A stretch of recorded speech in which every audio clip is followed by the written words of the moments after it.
할렐루야. 올해 특세는 누가복음 5장을 다섯 도막으로 함께 나누어서 묵상하도록 하겠습니다. 누가복음은 4장까지는 예수님의 사역의 일반적 상황을 이야기한 다음에 5장부터는 구체적이고 특수한 사건으로 이야기를 전개합니다. 오늘 5장 1절부터는 게네사렛 호숫가에서 있었던 한 사건을 조명해 주고 있습니다. 하나님의 구속 역사의 스포트라이트를 한 특정 그룹, 즉 시몬과 그의 동업자들에게 비추고 있습니다. 그들이 처음 제대로 부름받았기 때문입니다. 본문의 상황은 무리들이 게네사렛 호숫가에서 둘러서서 하나님의 말씀을 듣고 있을 때였어요. 누가는 이 상황을 이렇게 1절에서 묘사합니다. 무리가 몰려와서 하나님의 말씀을 들을세, 이렇게 기록합니다. 한 인간이 예수가 호숫가에 서서 말하고 있는 것이 아니라 하나님 당신이 말씀하고 계시고 사람들이 듣고 있는 말씀은 바로 하나님 말씀이라는 것을 암시하고 있는 것입니다. 그래서 예수님의 사역에 대한 자신의 이해이기도 했어요. 복음서 여기저기에 주님은 당신이 하시는 일이 곧 하나님 말씀, 자기 하는 말이 곧 하나님 말씀이라고 하는 인식이 있었어요. 하나님 영이 하게 하시는 말씀이기 때문입니다. 하나님의 영이 하게 하시는 말씀은 더 이상 사람의 말이 아니라 하나님의 말씀입니다. 하나님의 말씀이었기 때문에 주님이 설교가 계속될수록 몰려드는 사람의 숫자도 점점 늘어났어요. 붐비는 군중 때문에 도무지 그 군중들을 감당할 수 없어서 말씀 전하기 곤란해지신 주님은 더 나은 장소를 찾기 위해 주위를 둘러보셨어요. 마침 일을 마치고 그물을 싣고 있는 어부의 배가 눈에 들어왔어요. 누가는 예수님이 그중 시몬의 배를 타고 육지에 또 조금 띄우기를 청하고 말씀을 계속하신 걸로 묘사하고 있어요. 이야기의 이 발달이 기록된 이 부분에서 우리는 주님의 어떤 실제적 지혜를 보게 되죠. 일단 몰려드는 사람들 때문에 곤란한 상황에 처하게 되자 주님은 더 나은 위치를 확보하심으로써 이 문제를 해결해 나가시죠. 주님은 상황 변화에 따라서 아주 유연하게 대처하는 분입니다. 그래서 회당에서는 유대인들의 전통에 따라서 앉아 설교하셨고 예루살렘 성전에서는 서서 나라마다 가르치셨어요. 때로 주님은 산에서도 또 빈들에서도 심지어 공동묘지에서도 설교하셨어요. 집안에 들어가시면 그 집에 어울리는 곳에 자리를 딱 정하시고 또 거기서 좀 낮은 목소리로 말씀을 전하셨어요. 본문에서 우린 그런 주님의 소탈하고 지혜로운 모습을 발견하게 됩니다. 배에서 설교하시는 거예요. 그 상황에 전하시는 주님의 말씀이 누가복음 5장 4절 7절에 나오는데 한번 살필 거예요. 본문을 보시면 예수님 시몬의 배를 빌리신 데는 단순히 무리들과 약간의 거리를 두고 잘 들리게 바닷가를 호수를 뒤로 하고 잘 들리게 하는 목적만 아니라 그 배의 주인은 베드로를 향한 특정한 의도가 있었음을 알 수 있어요. 주님은 시몬 베드로의 배를 빌려서 무리를 향해서 말씀하시는 것을 마치신 다음에 제2막을 열어 가시는데 한 사람 시몬을 향해서 말씀하시는 거예요. 일반적 교훈에서 특수한 권고로 옮겨 가십니다. 밤이 새도록 수고했으나 얻은 것이 없어 피곤한 손으로 그물을 싣고 있는 시몬을 향해서 이렇게 4절 말씀하십니다. 우리가 늘 아는 말씀이죠. 깊은 데로 가서 그물을 내려 고기를 잡아라. 이렇게 명령을 하십니다. 이 명령을 들은 시몬의 머릿속에 순간 어떤 생각이 스쳤을까요? 이것은 전문 어부인 시몬의 경험에 반하는 것이었습니다. 갈릴리 호숫가에서 보통 그물질은 밤중에 이루어집니다. 물고기들이 밤에는 수온이 따뜻한 수면이 가까이로 올라오기 때문에 밤에 그물을 던져야 물고기를 잡을 확률이 높습니다. 하지만 예수님이 명령하신 시점은 이미 해가 뜬 아침이었고 이 시간대에 물고기들은 다 깊은 곳이나 바위 틈으로 숨어버리기 때문에 밤중에 그물을 던지는 거예요. 전문 어부들에게는 조업을 마감하는 시간이 이때예요. 해뜰녘입니다. 어부인 베드로의 경험에 반합니다. 그런데 예수님이 배에서 앉아서 전하신 그 말씀 위력이 워낙 강력해서 베드로가 거기에 순종합니다. 시몬은 어젯밤 헛수고로 끝난 노력을 아직도 생생히 기억하고 있어서 이렇게 5장 5절에서 말합니다. 선생님, 우리들이 밤이 맞도록 수고하였을 때 잡은 것이 없지만은, 시몬의 이 고백은 전날의 구체적인 실패에 근거한 것이지만 그의 입을 통해 나온 이 말, 이 워딩은 시사하는 바가 매우 커요. 그것은 예수 없이 사는 삶의 귀결이 어떠한지를 상징적으로 보여주는 고백이기도 한 것입니다. 여러분들 이런 인식에 도달했던 적이 있습니까? 예수 없는 노력이 헛수고란 사실. 시몬이 이 고백을 우리 자신의 것으로 한번 고백한 적이 있나요? 예수님 없는 노력은 다 헛노력이다. 우리 그리스도인의 삶의 시작은 이 고백에서부터 비롯되는 겁니다. 그리스도 없는 삶의 결사는 아무것도 남은 것이 없는 거다. 라는 처절한 인식이 없이는 그리스도의 명령에 순종하는 제자로 살아가기가 어렵습니다. 특히 그 시간대 경험에 반하는 다시금 깊은 데로 가서 그물을 던지라는 그 주님의 구체적 명령에는 절대 순종할 수 없습니다.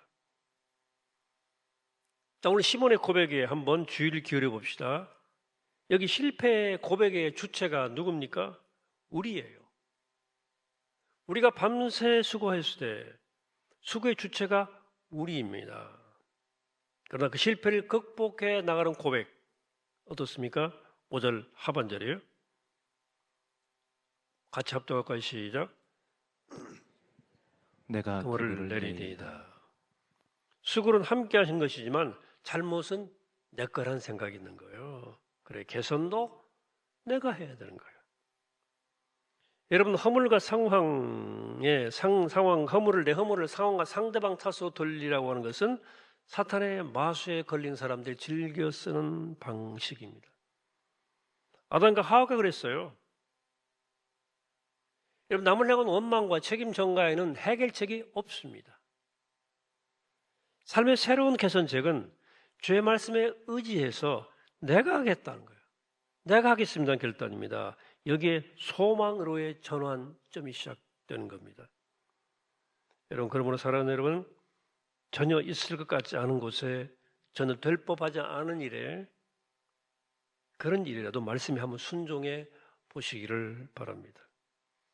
혹시 여러분들에게 깊은 곳에, 여러분 경험에 반하는 깊은 곳에 그물을 던지라고 말씀하실 때 한번 주저없이 한번 던져 보시기를 바랍니다.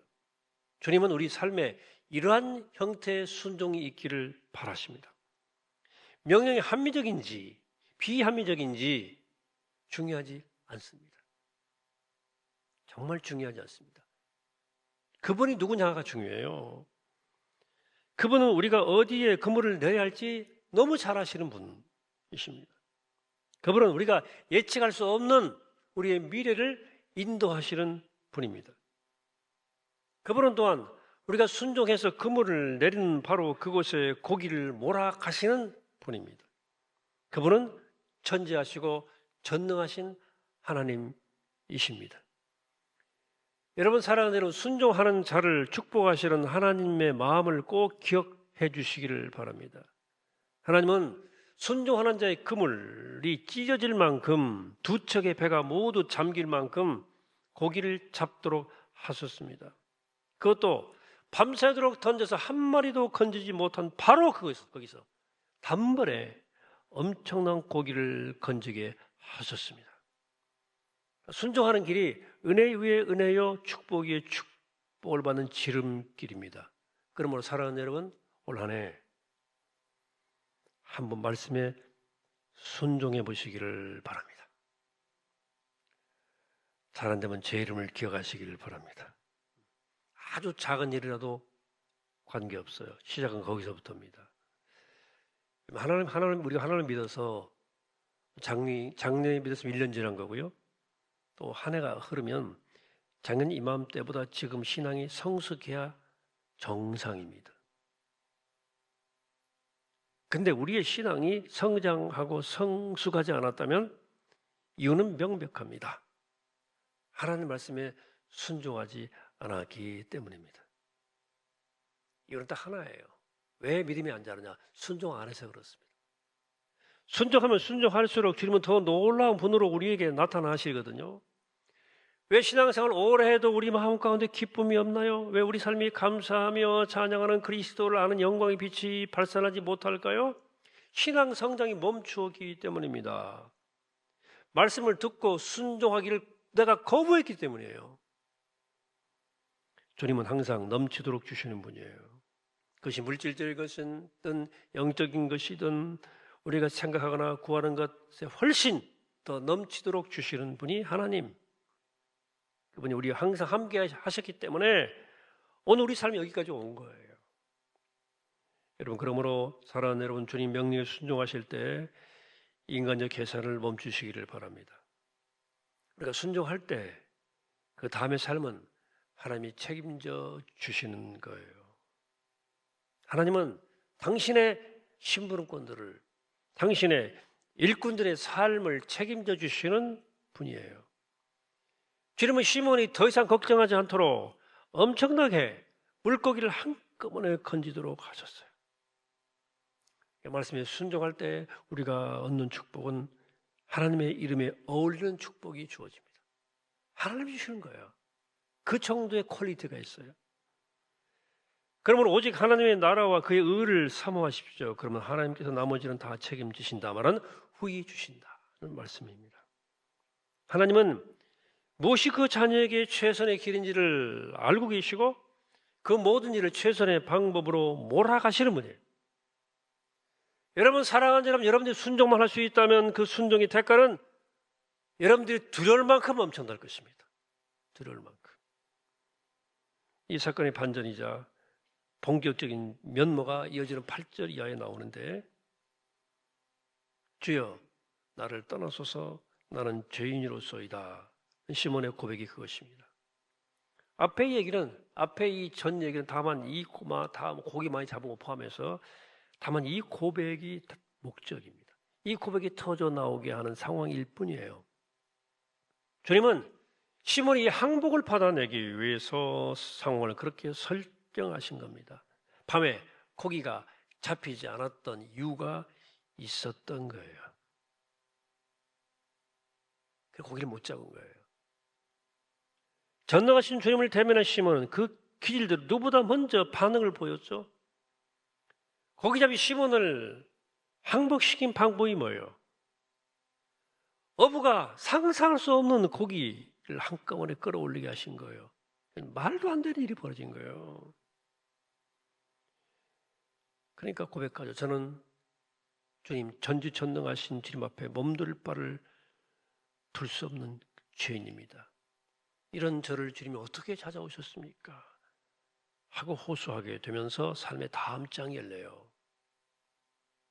인생은 하나님의 거룩하신 임재 앞에서, 이 어마어마한 임재 앞에서 자기의 초라함을 모습을 보고 한 번쯤은 낭망스럽게 절망해 봐야 됩니다. 너무 놀라운 거예요. 내가 죄인이야. 시몬은 더 이상 버틸 수가 없었어요. 놀라고 두려워 떠는 시몬을 향한 주님의 대답이 5장 10절입니다. 합독합시다. 시작. 무서워하지 말라. 이제 후로는 내가 사람을 취하리라. 아멘. 주님은 하나님의 임재를 만나서 두려워 떠는 우리를 언제나 만나주시는 분입니다. 하나님의 큰 역사가 나타나는 현장에는 두려움이 밀려와요. 너무나 압도적이니까. 그리고 두려워 떠는 인간을 향해서 주님의 첫 마디가 뭡니까? 무서워하지 말아라. 두려워하지 말아라. 그런 말입니다. 그리고 주님은 내가 너를 통해서 내가 새로운 역사를 이룰 거야. 이렇게 말씀했어요. 제가 어제 주일 설교도 인간의 원초적 감정이 하나 두려움이라고 그랬죠. 두려워하지 말라는 말은 죄 용서를 선언하는 겁니다. 그런 표현입니다. 단순히 이제 겁내지 말라는 것이 아니고 내가 너를 받아주겠다는 거죠. 내가 너 죄인, 불완전한 너를 내가 받아주겠다. 내가 너와 함께 동행하겠다. 내가 너와 함께 사귀겠다는 약속의 말씀이에요. 그래서 전능하신 하나님의 모습을, 그 모습을 드러내실 때 우린 양랑간에 결단할 수밖에 없어요. 고기잡이 시몬은 자기 영역에 찾아오신 하나님을 대면함으로써 선생님 되신 주여라고 고백하게 되었습니다. 이 기적의 초청 앞에 그런 엎드리고 경배와 찬양을 드리지 않을 수 없었어요. 5장 10절 다시 한번 무서워하지 말라. 이제 후로는 네가 사람을 취하리라. 이 말씀은 놀라운 예인인 동시에 구체적인 명령입니다. 이제 후로는이에요. 이제 후로는이라는 말에서 알 수 있듯이 여기에 그리스도의 삶의 터닝 포인트가 주어지는 거예요. 이제 후로는 우리 삶 가운데는 이제 후로는이라는 역사적 변화의 시점이 존재해야 됩니다. 주님을 만나면 삶의 전환점이 마련이 돼요. 이제 후로는 지금껏 살아왔던 실패의 삶을 정산하고 이제는 그리스도의 말씀에 구체적으로 순종하는 던져라 곳에 그물을 던지는 복된 삶이 펼쳐지는 겁니다. 주님 만난 사람은 사실상은 삶의 파산을 경험한 자라는 거예요. 또 주님 만난 자는 자신의 죄악됨을 철저히 느낀 자예요. 그 주님을 대면하던 그 대면하면 그 발 앞에 엎드러질 수밖에 없어요. 주여 나를 떠나소서 8절에 나는 죄인으로서이다. 이 고백이 선행되지 않고는 아무도 사람 낚는 어부에 거룩한 사람을 살리는 이 거룩한 임무에 부름 받을 수 없습니다. 그래서 예수님을 제대로 만나면 이제 후로는 이라는 새로운 사명 앞에 서게 되는 것입니다. 요즘 하도 낚인다, 낚는다는 표현 부정적으로 쓰여서 사람을 낚는 어부 좀 부정적으로 들릴 수도 있겠어요. 혹시 그러나 낚는다는 말은 사람을 위험으로부터 구출하고 죽음에서부터 살려준다는 뜻을 의미해요. 여기 취하리라 하는 말은 살릴 것이다 하는 말이에요. 살리는 일이요, 새롭게 하는 일이요, 인생을 부유하게 하는 그 일에 내가 너를 부를 것이다. 예수님 말씀하신 거예요. 주님 부르심에 시몬 혼자만이 아니라 야고보와 요한도 배들을 육지에 대고 모든 걸 버려둔 채 그 어마어마한 고기를 다 버려둔 채 예수님을 따랐습니다. 이것도 비것도 백미죠. 그 벌어가지고 수염이 넣은 게 아니고 그 은혜 때문에 예수님을 따른 거예요. 그들은 모두 영광스러운 주님의 약속을 따라 나섰습니다. 누가 먼저 반응했는가 중요하잖아요.